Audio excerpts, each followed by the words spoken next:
Hello guys, welcome back to our channel. ఈరోజు video ఏంటంటే నేను ఈ బాటిల్తో క్రాఫ్ట్ చేయబోతున్న డస్క్ లాంటిది అయితే ఇంకా వీడియోలోకి వెళ్ళిపోదాం.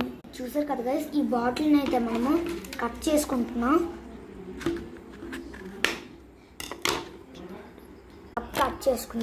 ఇప్పుడు ఈ పింక్ కలర్ పేపర్ని దీనికంతా చుట్టుకుందాం. ఇదిగోండి, ఈ గమ్ అయితే నేను యూజ్ చేస్తున్నాను. ఈ గమ్తో ఈ పేపర్ని దీనికి స్టిక్ చేసుకున్నాను. యాక్చువల్ నేను ఈ గమ్ అయితే యూజ్ చేయలేదు, ఈ గమ్ యూజ్ చేశాను. ఇప్పుడు దీన్ని డెకరేషన్ పార్ట్ అనమాట. బ్లూ స్కెచ్తోని దీనంతా డాట్స్ పెట్టుకోబోతున్నాను. నేను ఇలా డాట్స్ పెట్టుకున్నాను, మీరు చూసినట్టు. ఇప్పుడు దీంట్లో ఆర్గనైజ్ చేసుకున్నాము స్కెచెస్. ఈ వీటిల్లో ఎరేజర్స్, బాక్సెస్ ఇవన్నీ ఆర్గనైజ్ చేసుకోవచ్చు. Bye guys.